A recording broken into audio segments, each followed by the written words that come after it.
Good evening. Day 8. Telling stories every night, until I get a girlfriend. Tonight, we travel to the Riverlands. To truly understand House Tully, one must first understand the unique, complex geography of the region they rule. The Riverlands occupy the central geographic heart of the continent of Westeros. It is a vast, open territory defined entirely by its waterways, a complex network of major rivers, minor streams, rushing creeks, and deep marshes that crisscross the fertile plains. Unlike the mountainous, isolated Vale of Arryn, or the frozen, vast expanses of the north, or the arid, desert peninsula of Dorne, the Riverlands completely lack distinct natural boundaries. The region shares open borders with nearly every other major kingdom in the Seven Kingdoms. To the north, it transitions into the treacherous bogs of the Neck, bordering the domain of the Starks. To the east, its plains meet the foothills of the Mountains of the Moon, bordering the Vale. To the southeast lie the Crownlands and the Stormlands. To the south, the open fields merge seamlessly into the rich lands of the Reach, and to the west, the territory rises into the rugged, gold-bearing hills of the Westerlands. This total lack of geographic barriers has completely dictated the history, the economy, and the brutal military strategy of the region for thousands of years. The defining physical feature of the Riverlands is the Trident, a massive, powerful river system that splits into three distinct, wide branches: the Red Fork, the Green Fork, and the Blue Fork. Each branch has its own origin, its own current, and its own historical significance. The Red Fork originates deep within the western hills near the borders of the Westerlands. It flows past the stone walls of Riverrun, where it merges with the fast-rushing Tumblestone River. The Blue Fork rises further north, from the marshes and coastal hills near Sigurd, meandering slowly south and east through rich meadows. The Green Fork flows down directly from the edges of the Neck, running parallel to the northern stretches of the King's Road. These three major channels eventually converge at a historic location known as the Ruby Ford. Here, they form the massive main stem of the Trident, which flows east until it empties into the Bay of Crabs near the wealthy port town of Maidenpool. Because of these rivers, the soil of the Riverlands is exceptionally rich, dark, and alluvial. It is constantly renewed by the mineral-heavy silt carried down by the seasonal floods of the river branches. The plains are wide, flat, and highly arable, producing massive, reliable yields of wheat, barley, corn, and root vegetables. Rich orchards flourish along the riverbanks, and the waters themselves provide an endless, abundant source of food, from freshwater trout to massive pike. The climate is generally temperate and stable, experiencing relatively mild winters compared to the harsh, deadly cold of the north, and reliable, gentle rainfall during the long summers. This perfect combination of fertile land, constant water, and mild weather makes the Riverlands one of the most populous and agriculturally productive territories in the entire realm, rivaled only by the immense fields of the Reach. However, this great wealth and openness is also the region's primary curse. Because the Riverlands are situated at the absolute crossroads of the continent, they possess immense, unavoidable strategic importance. Every major overland trade route, every marching army, or every mass migration across Westeros must eventually pass through the river valleys. The King's Road, the primary north-south artery of the realm, cuts directly through the Green Fork Valley. The River Road connects the region directly to the golden hills of Lannisport and Casterly Rock. The High Road provides direct access to the Vale of Arryn. Because of this unparalleled accessibility, the Riverlands have served as the primary battleground of Westeros since the Dawn Age. Whenever kingdoms clash, their armies inevitably march into the river valleys to fight. The flat terrain offers almost no natural defensive lines where a small force can hold off a larger one, save for specific, heavily fortified river crossings like the Twins or the Ruby Ford.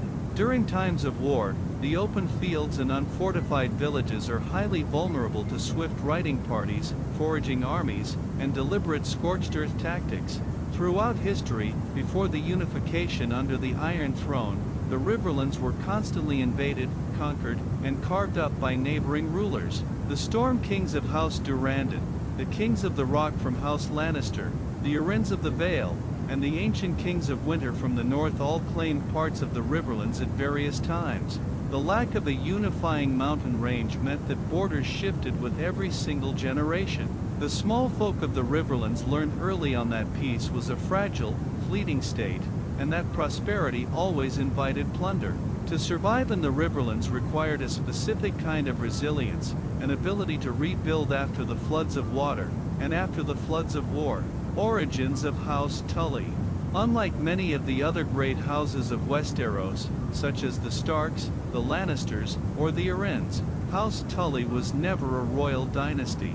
They never wore a crown, nor did they style themselves as kings during the thousands of years of the First Men or the subsequent Undul invasions.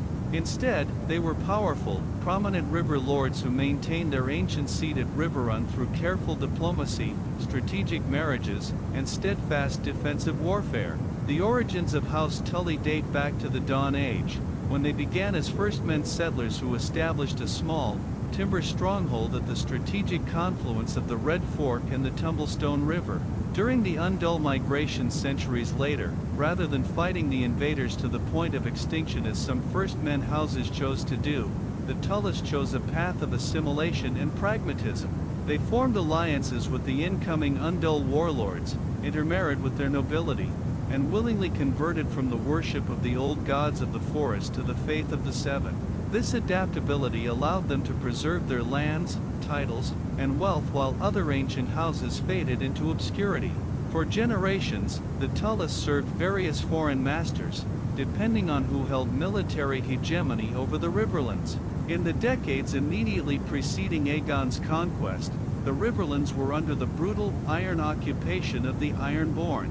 King Harwinhor, known to history as Hardhand, had swept out of the Iron Islands with his longships, defeated the Storm King who held the river valleys at the time, and established an iron grip over the entire region. His grandson, Harren the Black, spent 40 long years exhausting the resources, wealth, and labor of the Riverlands to construct Harrenhal, a monstrously large, black stone fortress on the northern shores of the God's Eye Lake, meant to cement Ironborn dominance over the river lords forever. The Tullys, led by Lord Edmund Tully, deeply despised the tyrannical, bloody rule of Harren the Black. The Ironborn taxed the river lords heavily, executed dissidents without trial, and conscripted the local smallfolk into brutal forced labor. When Aegon Targaryen landed on the eastern coast of Westeros with his sisters and his 3 dragons, proclaiming his intention to unite the continent under one ruler, Lord Edmund saw a historic, golden opportunity to free his people. As Aegon marched west toward the unfinished, massive towers of Harrenhal, Lord Edmund Tully became the very first of the river lords to openly rebel against Harren the Black. He raised the silver trout banner over Riverrun, gathered his household knights, and rode swiftly under the cover of night to join his forces with Aegon's advancing army. Inspired by Edmund's open defiance, other prominent river houses quickly followed suit, including the Blackwoods, the Brackens, the Maulisters, and the Freys. Harren the Black, trusting in the massive, thick stone walls of Harrenhal, refused to yield to the Targaryens. He truly believed no army on earth could breach his fortress. However, he did not comprehend the nature of dragons. Aegon flew Baelryan the Black Dread high above the reach of spears and arrows, unleashing a torrent of dragon fire that cooked Harren and his sons alive inside their own towers, melting the very stone of the castle. Following the horrific, total destruction of House Hoare at Harrenhal, Aegon Targaryen needed to establish a stable, loyal government in the newly liberated Riverlands. He recognized that the Riverlands lacked a singular, ancient royal lineage to restore to power. Therefore, Aegon chose to reward the specific man who had initiated the crucial uprising. Outside the smoking, ruined walls of Harrenhal, Aegon I Targaryen formally elevated Lord Edmund Tully, appointing him and his descendants as the Lords Paramount of the Trident. This appointment altered the political hierarchy of the region permanently. The Tullys were suddenly elevated far above their peers, many of whom possessed larger domains, greater wealth, or older lineages. Houses like the Blackwoods and Brackens had ancient histories as petty kings, and House Frey commanded a highly lucrative toll station at the Twins. To maintain their new, fragile authority as Lords Paramount, the Tullys could not rely purely on military might. They had to master the art of political balance, acting as impartial mediators and peacekeepers among their notoriously fractious, argumentative vassals. Lord Edmund consolidated his family's position by serving as Aegon's hand of the king for a brief period, ensuring that House Tully was deeply, permanently woven into the fabric of the newly formed United Kingdom. The seat of House Tully is Riverrun, a castle renowned throughout the length and breadth of Westeros for its unique architectural design and highly effective defensive capabilities. Riverrun was constructed during the Age of Heroes at the exact, precise point where the fast-moving Tumblestone River empties into the broad red fork of the Trident. It is not the largest castle in the realm, nor is it the most imposing, but its brilliant exploitation of the local geography makes it exceptionally difficult to capture by conventional military siege. The castle is built in the shape of a large, distinct triangle. Two sides of this triangle are bordered directly by natural water barriers. The northern wall runs along the fast-flowing, rocky Tumblestone River, while the southeastern wall sits directly above the broad, deep, muddy waters of the Red Fork. The third side of the triangle, the base facing west, connects directly to the mainland. This western side is protected by a massive, deep man-made ditch. Under normal circumstances, this ditch functions as a wide, dry moat. However, Riverrun possesses a sophisticated engineering feature, a system of large, heavy iron sluice gates built deep into the upstream walls. When a hostile army approaches and a siege becomes imminent, the garrison can open these sluice gates. This action allows the high-pressure, rushing waters of the Tumblestone and the Red Fork to flood into the ditch, filling it completely within hours. Once the moat is flooded, Riverrun ceases to be a peninsula and becomes a completely isolated island. The castle is surrounded on all three sides by deep, churning, treacherous waters. The stone walls rise straight out of the riverbeds, leaving absolutely no dry ground at the base for an attacking force to place scaling ladders, construct heavy siege towers, or operate battering rams. Any assault on the walls must be mounted entirely from small boats, making the attackers highly vulnerable to archers, crossbowmen, and boiling oil deployed from the battlements above. To successfully siege Riverrun, an invading army must split its forces into three separate, isolated camps, as each camp is separated from the others by the wide rivers and the flooded moat. This structural reality makes the besiegers highly vulnerable. A coordinated, sudden sally from the castle gates, or a relief army arriving from the outside, can easily attack and destroy one individual camp before the other two can cross the wide, deep rivers to offer assistance.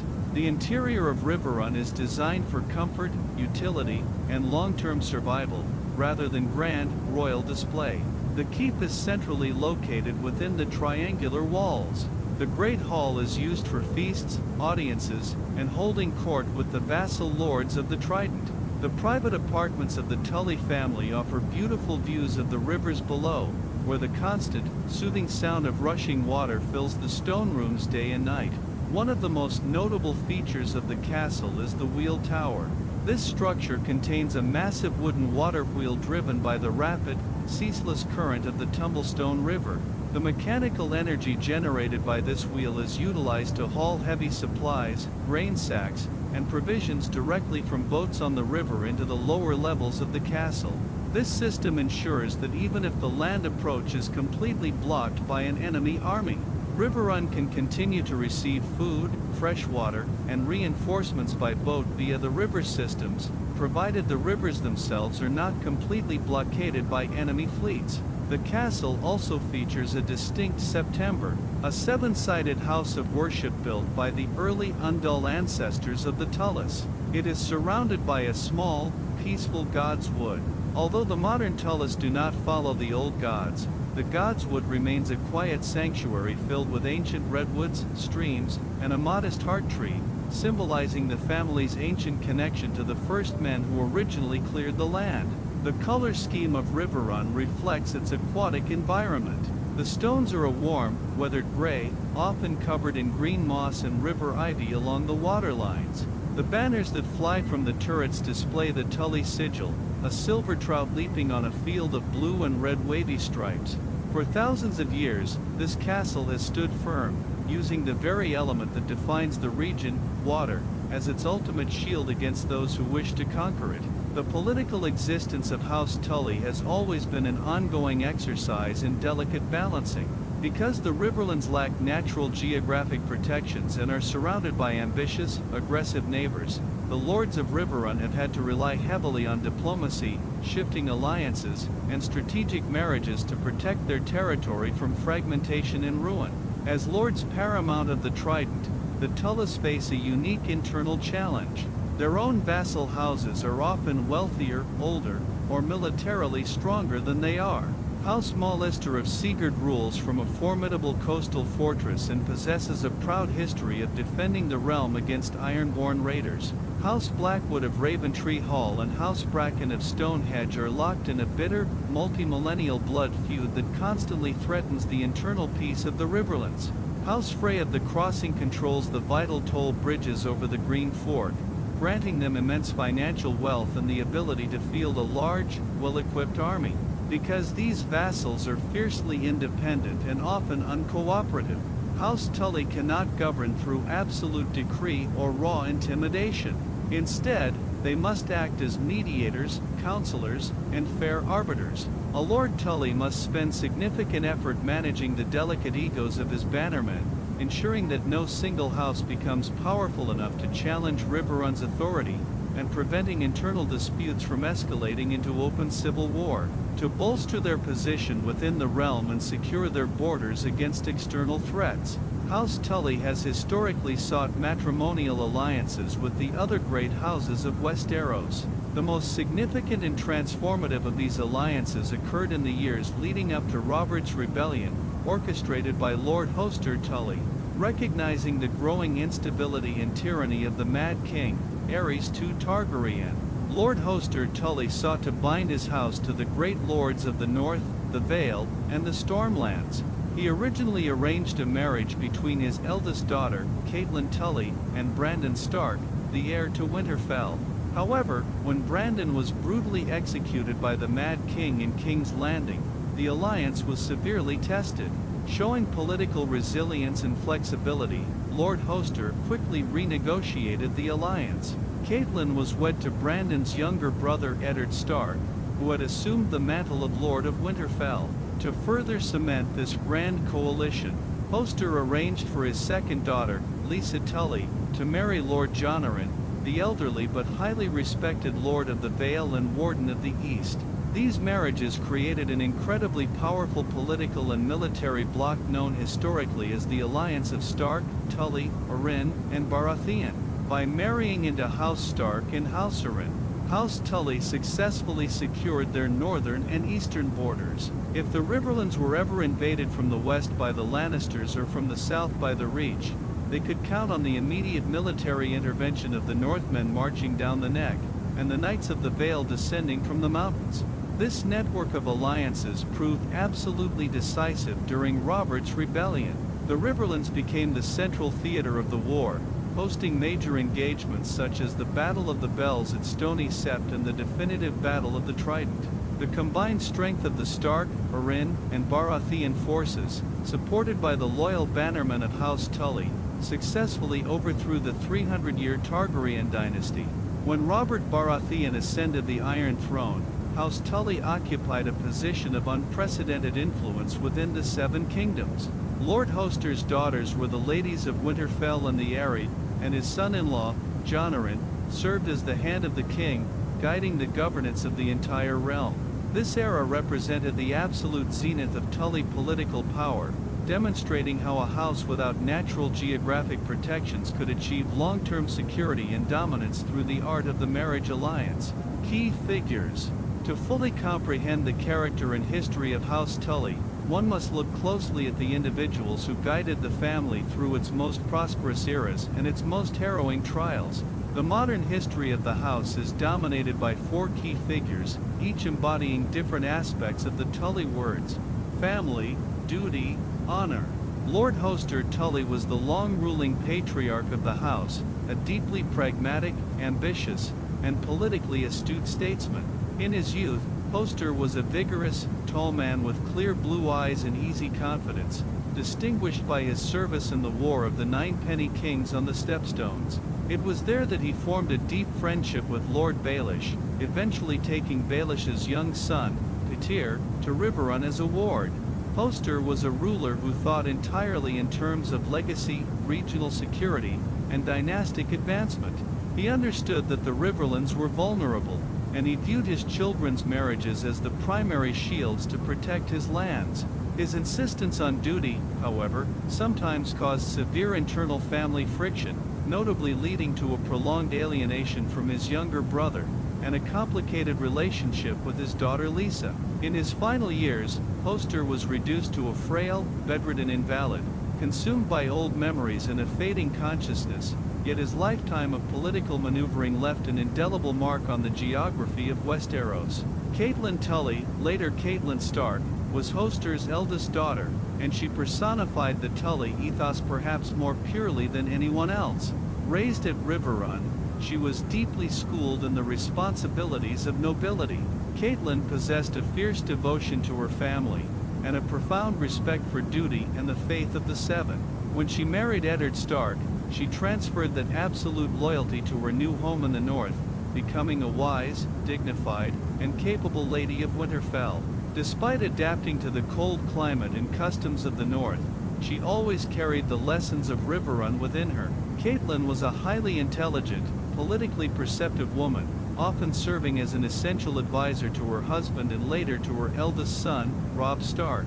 Her choices were consistently guided by an intense desire to protect her children, a motivation that made her both a powerful pillar of support and a tragic figure as the political stability of the realm collapsed around her. Lisa Tully, the second daughter of Lord Hoster Tully, grew up in the warm, river-scented halls of Riverrun alongside her sister Catelyn and her brother Edmure. In her youth, Lisa was a stark contrast to her older sister. While Catelyn was defined by an innate sense of duty, poise, and structured grace, Lisa was more emotionally volatile, deeply sensitive, and intensely desperate for personal affection.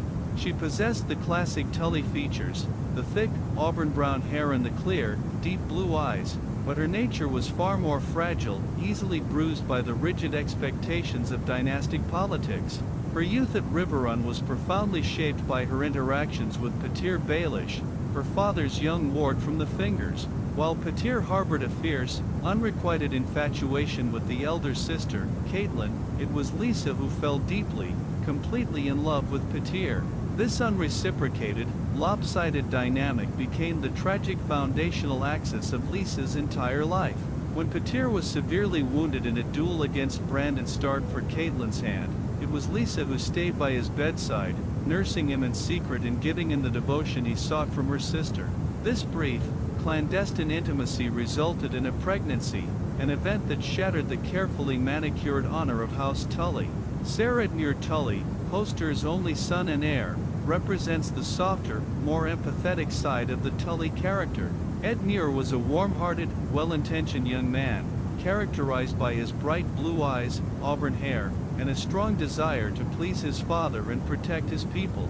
Unlike many highborn lords of Westeros who viewed the small folk as disposable assets, Edmure felt a deep, personal responsibility for the peasants who lived on his lands.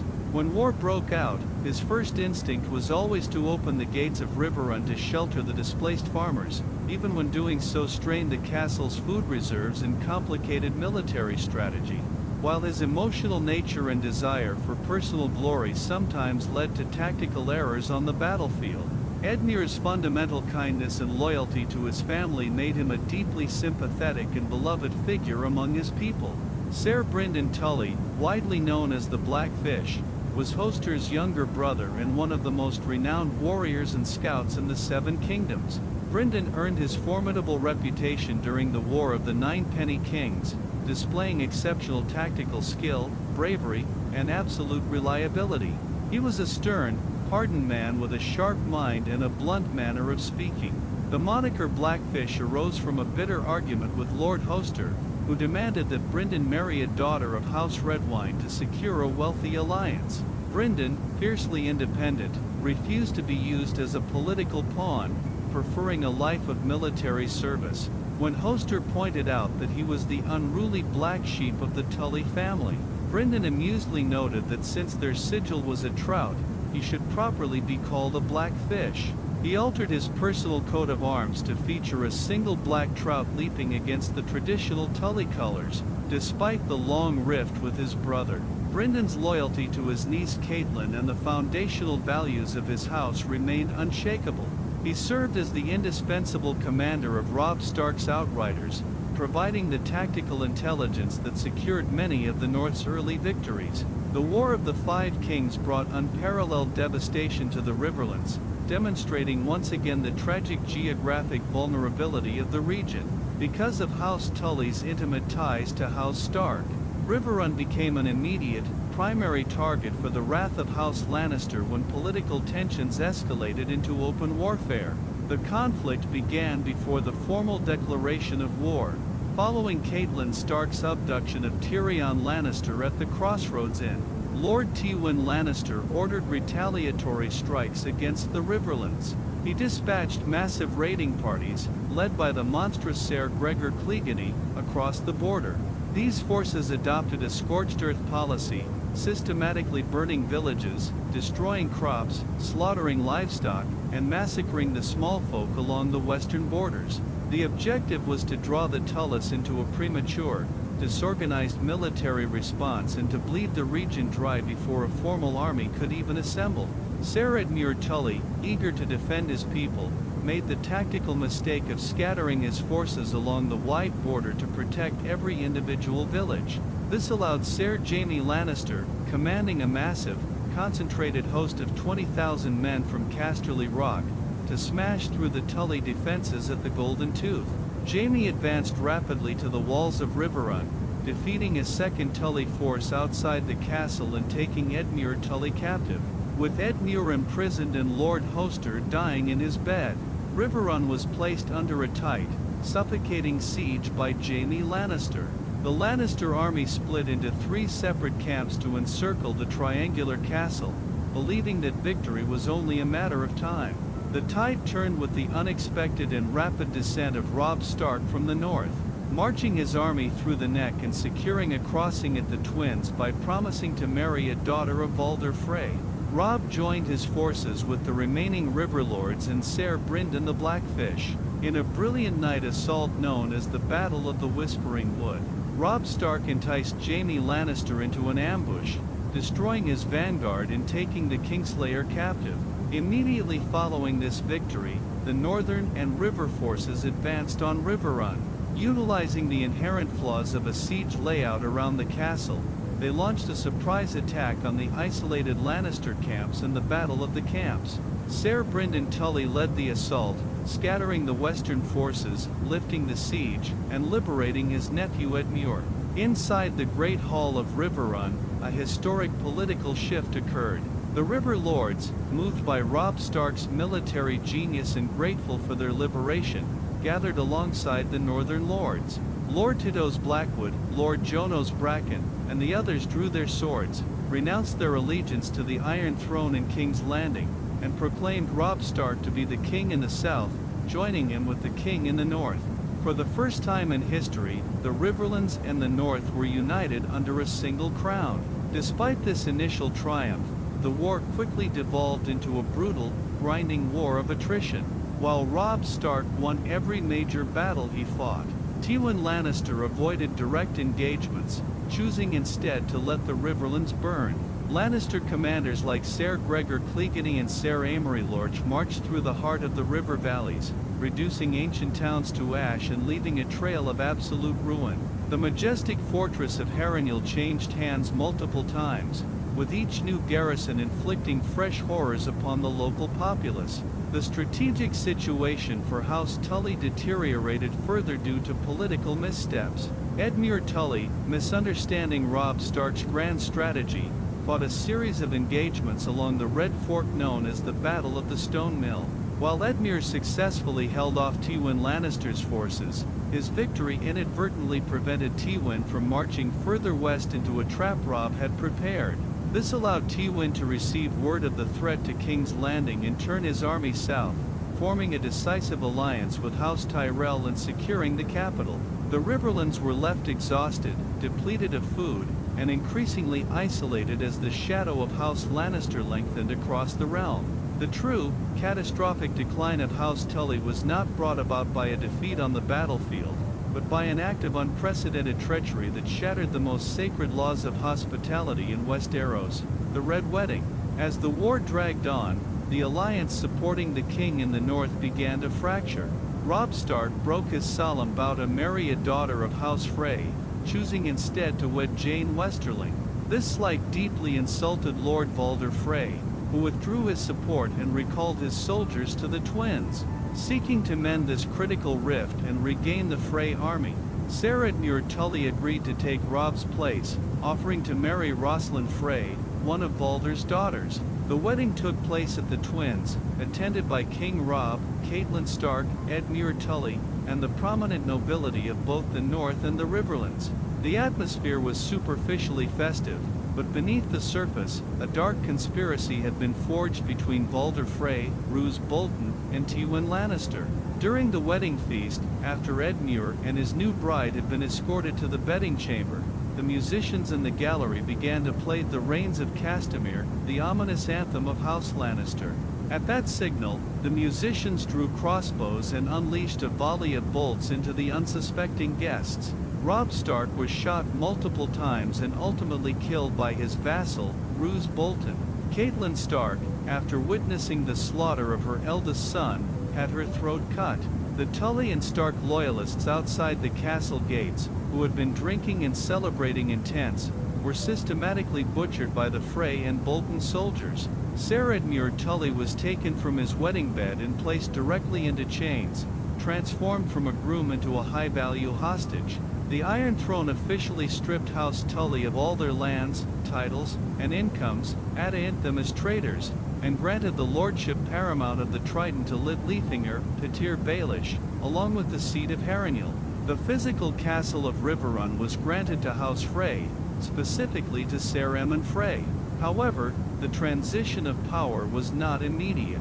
Ser Brynden the Blackfish had avoided the slaughter at the Twins, having remained behind at Riverrun as the warden of the southern marches. Refusing to recognize the authority of the Iron Throne or the claims of House Frey, the Blackfish gathered a resolute garrison, gathered provisions to last 2 years, and raised the Silver Trout banner once more over the triangular walls. A massive Frey and Lannister army arrived to invest Riverrun, initiating a long, frustrating siege. The Freys erected a gallows outside the walls, threatening daily to hang Edmure Tully if the Blackfish did not surrender. Brynden, knowing that a hostage loses all value once executed, refused to give in to the blackmail, leaving the Freys unwilling to carry out the threat.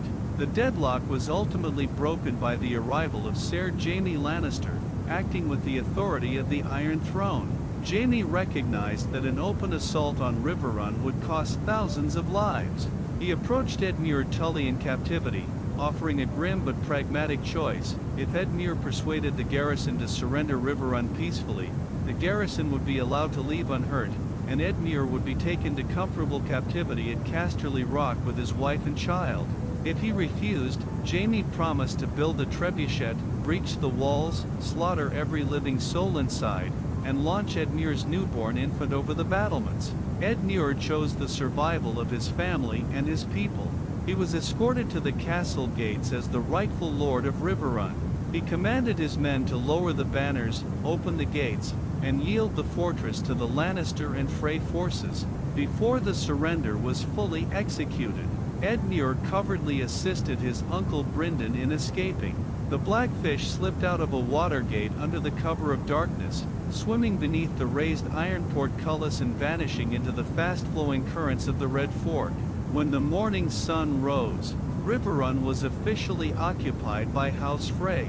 The ancient home of the Tullys was under foreign control, its lords were dead, exiled, or in chains, and the long, proud sovereignty of the silver trout over the river valleys appeared to be broken forever. Despite the severe losses, military defeats, and political displacement suffered by House Tully during the War of the Five Kings, the legacy of the house and the character of the Riverlands remain a powerful force within the history of Westeros. The Tullys have always represented a distinct form of governance, one based on endurance, community protection, and a deep understanding of the human cost of politics. The Tully words, family, duty, honor, are not merely empty declarations, they are a hierarchical guide to life that explains the choices made by the family across generations.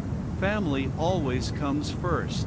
This is seen in Hoster Tully's tireless efforts to secure his daughter's safety, in Catelyn's profound, all-consuming love for her children, and in Edmure's willingness to endure personal humiliation in captivity to ensure the survival of his wife and unborn child.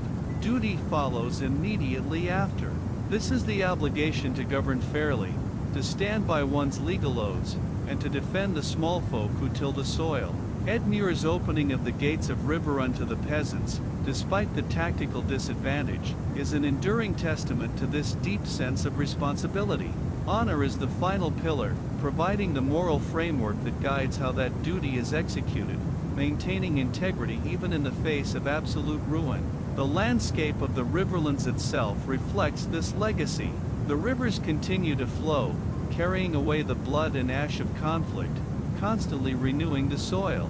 The small folk of the river valleys possess a unique, quiet resilience.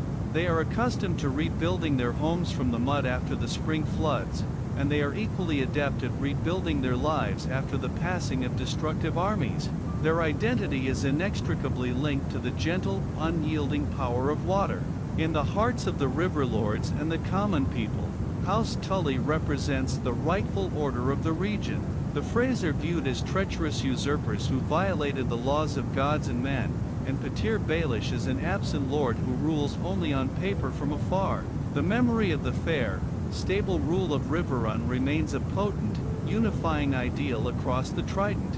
The story of House Tully is a reminder that true power does not always reside in the highest mountains, the thickest walls, or the most aggressive military forces. It resides in the ability to connect people, to build bridges across divides, and to endure the most destructive storms through flexibility and resilience. Like the silver trout that marks their banner, the Tullys are built to swim against the strongest currents, leaping forward even when the waters are deep, dark, and treacherous. The history of the Riverlands is a long tapestry of water, earth, and time, a story of a house that stood at the crossroads of the world, and maintained its dignity through every changing season. The great conflicts eventually fade into memory. The swords are lowered, the banners are folded away, and the land returns to a quiet, peaceful stillness. Listen to the steady, rhythmic movement of the waterways, the gentle lap of the waves against the ancient stone foundations of Riverrun, the soft wind rustling through the leaves of the old trees in the Godswood. The fields are dark now. The villages are asleep under a vast, star-filled sky. The long day is done, and it is time to rest. And beyond the rivers, the waters continue to flow, slowly, endlessly, through the quiet lands of Westeros. Let the current carry away the lingering thoughts of the day. Sink deep into the quiet rhythm of the rolling waters, smooth, peaceful, and deep. Sleep as the rivers flow into the night. Good night.